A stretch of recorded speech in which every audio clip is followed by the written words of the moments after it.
Powered by the Inside the Birds podcast. Now, live from inside the Matt Black Kia Studios. It's Football at 4. Football at 4 is powered by the Inside the Birds podcast, and it is brought to you by PropSwap, where America buys and sells sports bets. Go to PropSwap.com or download the PropSwap app today. I'm Mike Gill. Andrew DiCecco from InsideTheBirds.com is back as we are taking a look at the divisions. We looked at the AFC East on Tuesday.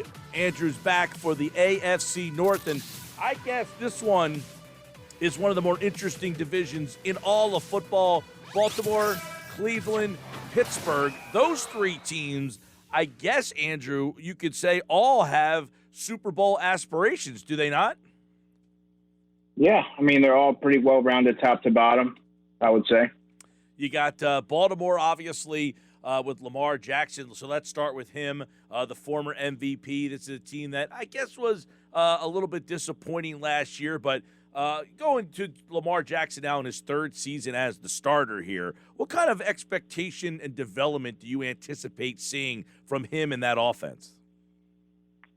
Well, the Ravens have always been a team that they need to get out to an early lead, and Lamar Jackson usually doesn't have to do a whole lot of winning games with his arm and playing from behind, because when he's had to do that, he gets exposed a little bit. You'd like to see him take advantage of some of these opportunities that he's going to have. I mean, they do have a deep threat, Marquise Goodwin. They added Sammy Watkins. They have Rashad Bateman in there, Miles Boykins there.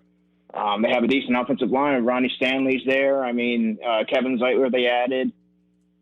Nick Boyle's one of the better blocking tight ends in football. He's still in the fold, and they have a number of running backs that can get the job done too. So they do have some weapons there. You'd like to see them take advantage of it and sort of help the defense out, so that they're not always having to, win games on their own.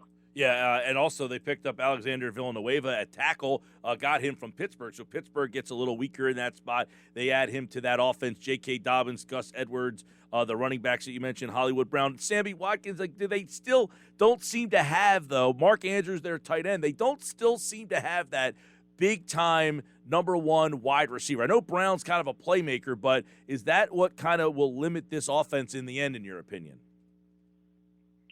I mean, I'm sure it could hamstring the offense a bit, but they do have enough complementary pieces there, specialist type of receivers. Like, for example, they have James Prochet, a guy from SMU, undersized receiver he's tough as nails, and he can sort of man the slot. Tylan Wallace is a player who they drafted in the 4th round.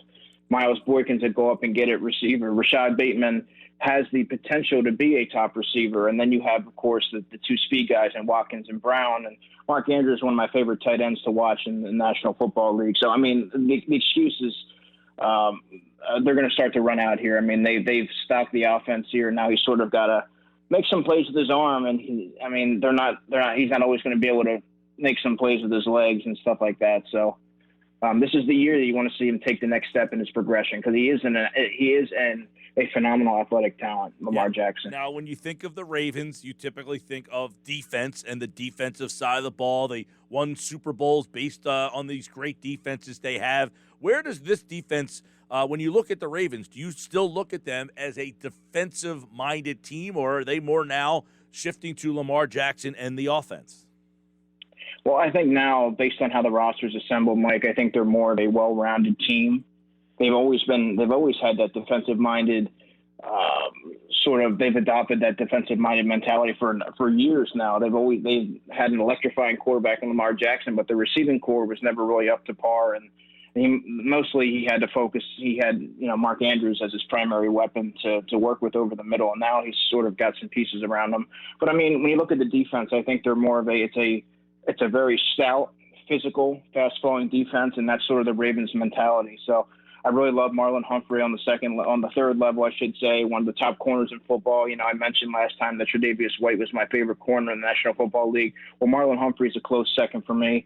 I think he's just a fundamentally sound player, can match up with a number of different types of body types for receivers, and he can just do it all. Patrick Queen is another player who I really like. He's an ascending talent.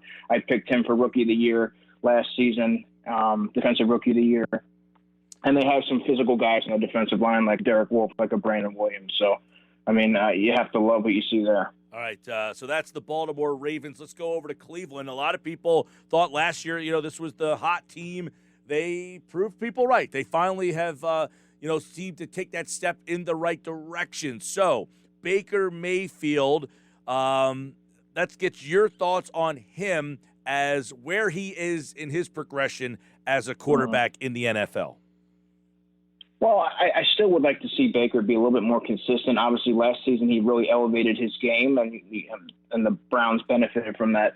Normally, when you see a lot of those teams, the way that was sort of constructed last season, you don't really buy into the hype, because how many times have you seen teams that have all these make all these gaudy signings and acquisitions and have all these named players, but it never really pans out because you can't put a price on team cohesiveness. And I think last season they sort of broke the mold in that. Now you want to see them, okay, you made it to that point. Now let's see, can you get it? Is Baker Mayfield the quarterback to get them over the hump? And now you're going to have a healthy Odell Beckham. You have Jarvis Landry. Donovan Peoples-Jones is good for what he does, is a go up and get it receiver, red zone option. Higgins is solid. They have a decent offensive line. Of course, you have those two running backs that can do they can really do it all. They complement each other tremendously. And so I think that if he doesn't do it this year, if he doesn't sort of get over the hump and make that surge in the division, I don't know if Baker's going to ever be fully equipped to do that. Yeah, that's a good point, and they're getting Beckham back. They seemed to take off better last year when he was gone. But you got Beckham, you got Landry, and you mentioned Higgins there, the Chubb and Hunt. They've got a tremendous core group of skill players there. And, Andrew, they've got the best offensive line maybe in football. Yeah, I have to agree there. And going back to your point about Baker Mayfield, I don't know about you, but when I watched the game when they played the Kansas City Chiefs, it was almost like every drive you were like, Baker just can't mess it up.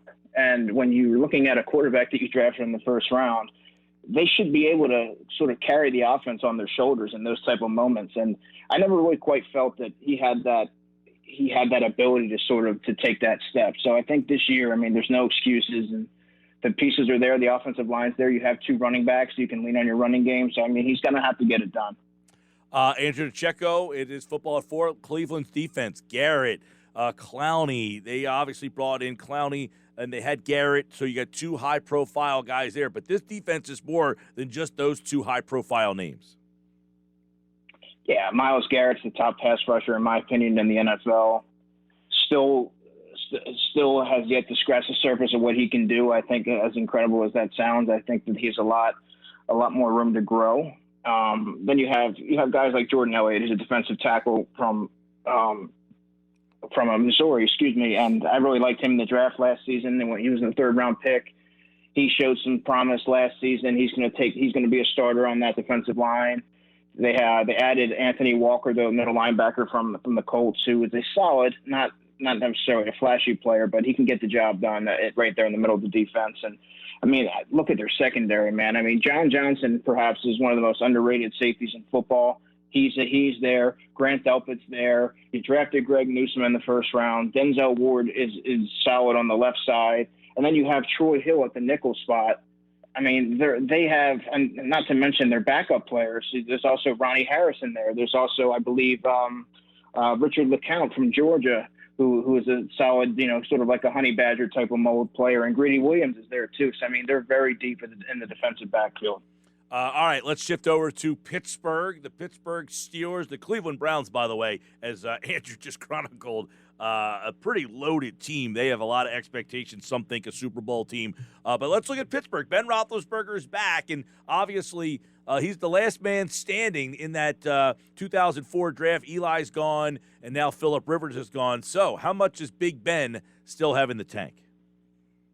Well, the Steelers are only going to go as far as Big Ben can take them. And I think last season we saw them try to sort of mask his deficiencies. And with his advanced age, he can't deliver the football with the velocity that he had. And that's just going to happen with age. But, there's no option behind him, right? They have Mason Rudolph, Dwayne Haskins, I believe, is there. I don't know if Ben Roethlisberger has enough in the tank to sort of be a game manager, so to speak, and guide that offense. But they have a lot of weapons at the wide receiver position. I love Deontay Johnson, terrific route runner. Chase Claypool, Eagles fans know all too well what he's capable of.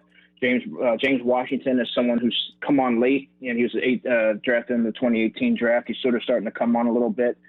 And, they have Eric Ebron, who was a reliable presence for the first time in his career, really, over the middle. And they got Freiermuth from Penn State, let's not forget. So, and as well as Najee Harris, the running back. So, there's a lot of young pieces around Ben.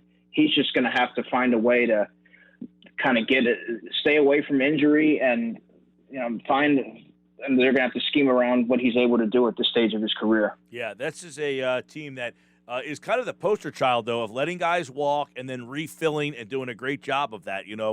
They've done it so many times over the years where the guy leaves Pittsburgh and totally I don't want to say becomes irrelevant. Antonio Brown was okay, I guess, last year. But you would say that Le'Veon Bell and Antonio Brown are certainly not the same players in their new spots that they were in Pittsburgh. But we'll see how Pittsburgh replaces them now. Juju Smith-Schuster's in a big year. Claypool drafted, as you mentioned. They did let Villanueva go, so we'll see how that offensive line ends up going. But another team in Pittsburgh that is usually thought of defense. When we think of Pittsburgh, even though they've had great offensive players, still defensive-minded. And this is an interesting defense here that a couple of years ago was kind of falling apart. They made that trade where they got Fitzpatrick, they got Joe Hayden. So how's this Pittsburgh defense now?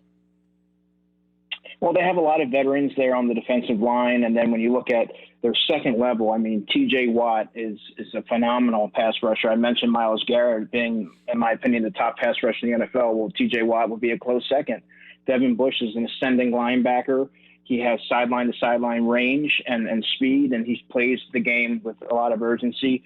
And Alex Highsmith, the right side linebacker there, taking over for the departed Bud Dupree, was someone who I really liked in the 2020 draft. I've interviewed him, and I got a chance to see him at the East West Shrine Bowl. I think he's going to really take that, kind of provide some pass rush off that side and fill the immense shoes of Bud Dupree quite admirably. And the secondary here is where it gets a little hairy, in my opinion. You have Joe Hayden, who's a bit older.